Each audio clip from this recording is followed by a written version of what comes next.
Today we will be talking about magnetism. What is magnetism and what is a magnet? Magnetism is a property which is possessed by magnets. And what is this property? There is a property of attraction by a substance which is known as a magnet. That property of attraction is called magnetism. Now, what exactly is a magnet? A magnet is a substance which has the capability or the ability to attract substances or elements like iron, nickel and cobalt. So, iron, nickel and cobalt, if they can be attracted by a substance without touching them. So that means they are not in contact with each other, but this substance attracts them so that they go towards the magnet. This is the substance which is known as a magnet, and that is why the property of attraction by a magnet with a substance which is not in contact with it is called magnetism. Right? Now, here is the definition. The property of attraction by virtue of which a substance attracts iron, nickel and cobalt metals. Now, let me also tell you a story about the word from where magnetite has come. There is a place in Asia Minor which is called Magnesia, which was called Magnesia by the ancient Greeks, and over there they discovered the existence of an ore which was capable of attracting substances in this manner. That is why that ore of iron was named magnetite. So this is basically an iron ore. And why is this an iron ore? Because iron can be extracted or taken out of it by a process in such a manner that it is profitable and it is not expensive also. So magnetite is an ore of iron. There's another name for the substance which is a magnet. The substance which is a magnet is also called lodestone.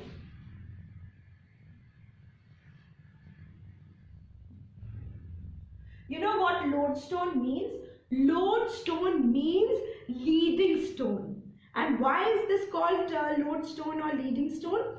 What would happen is that when the magnet was suspended freely, it would, have you seen what happens to a magnet when you suspend it freely? It moves and then it comes to rest. How? In a certain direction, and that is why what we say is that it comes to rest in the north-south direction. So one side is pointing towards the north and the other side is pointing towards the south. So that is why it could tell us the direction. So in olden times it was used to find direction. Of course, compasses use them. We all know that. So this is what a lodestone is about.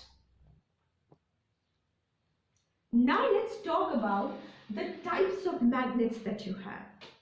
There are natural magnets and there are artificial magnets or man-made magnets.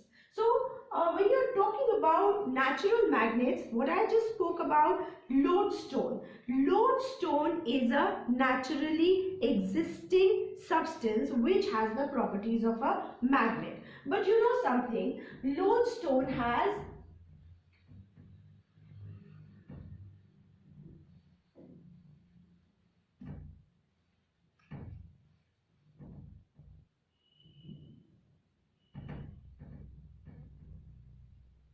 low magnetic power. So obviously if magnetism has uses, then man would have tried to make it better, and that's what man did. So, advancement of technology, development in the field of science and technology led them to develop methods where they could prepare magnets themselves, and they made better quality magnets. And from what did they make these magnets? Of course, iron is one, but then nickel, cobalt and their alloys. They are all used even today to make man-made magnets or artificial magnets.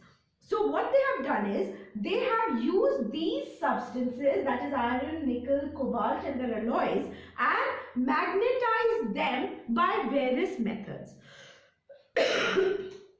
Now if you look at all these shapes, these are different shapes of magnets, right? And these are all the man-made magnets that I'm talking about. So you have what is known as the bar magnet, which is in the form of a bar. Then you have the horseshoe magnet, which is in this shape of horseshoe. Then you have the cylindrical magnet, which is somewhat curved on the sides. And if you have seen the magnet which has sharp pointed ends like the needles of a compass, that is a magnetic needle, right? So these are the various types of magnets that you have. Now let's come to magnetic and non-magnetic materials. So what are magnetic materials and non-magnetic materials? As you would have guessed, magnetic materials will include iron, nickel, cobalt and their alloys. Yes, all these come in the category of magnetic material because they have the power of getting attracted towards a magnet. So they are known as magnetic materials. So this means non-magnetic materials will be those materials which are not attracted by magnets. So which are the substances which are not attracted by a magnet? I would say wood is not attracted by a magnet, paper is not attracted by a magnet, but all this is very fine. If I'm talking about wood, wool, paper, plastic, these are not attracted by magnets. But what about metals? There are certain metals which are not attracted by magnets. You know, steel contains iron, but even steel is non-magnetic. Aluminium, brass. Just look at this. I am talking about steel, which is an alloy of iron. I am talking about brass, which is an alloy of copper and zinc. I am also talking about aluminium metal. And let me also mention another one, copper. These are also not attracted by magnets, so these are non-magnetic material. And in addition to this, of course, you know that plastic, your wood, your wool, your paper, all these are non-magnetic materials. So now let's talk about the poles of a magnet. Why are we talking about the poles of a magnet? Because the poles of a magnet, that is, if you have a magnet, the ends are known as the poles. The poles of the magnet are the regions where the power of attraction by a magnet is maximum. So if you have a magnet like this, you have the North Pole and the South Pole, and this is how they are marked. This area is known as the pole and this is also known as the pole. You know what happens is, if you take a magnet and you hang it by a silk thread and you just hold it and let it hang freely, you will find that it will come to rest in such a manner that it will be roughly in the north-south direction. And that is why the North Pole means what? The North Pole basically means that it is pointing towards the geographical north. That is the North Pole of the Earth. So it is known as the north-seeking pole. What is this known as?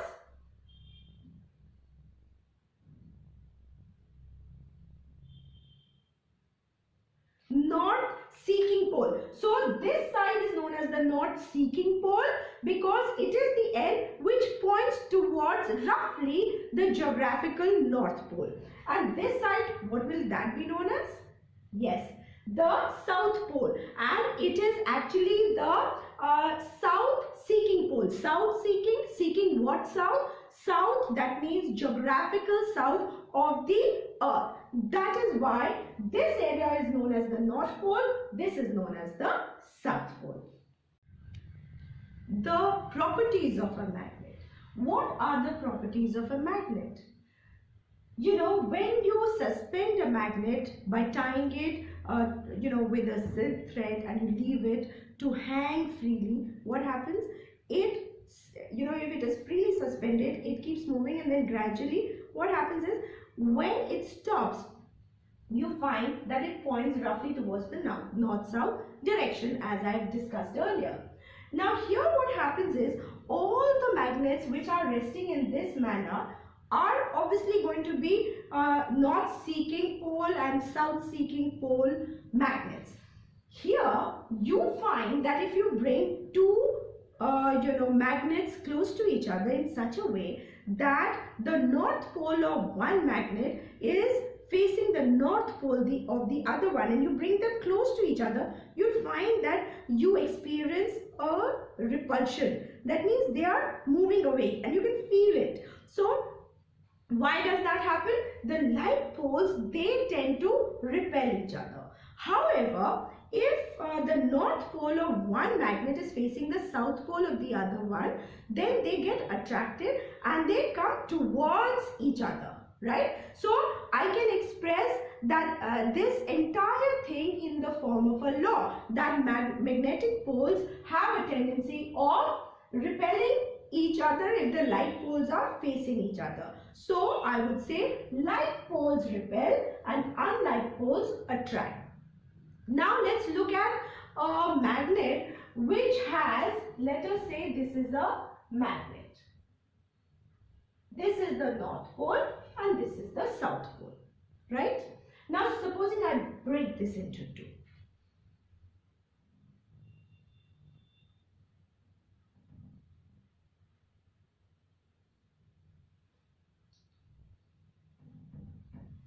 You know what will happen? Each little piece of the magnet will start behaving like a magnet itself, and you will find that this is the North Pole, so this will stay as the North Pole, and this side will start behaving as the South Pole. Here it will be North Pole this side. It will develop it on its own. And if you were to break this also into two parts, what will happen? Yes, the small piece here, this would remain as North, this would be South, and in this one, this would be North, this would be South, and so on and so forth.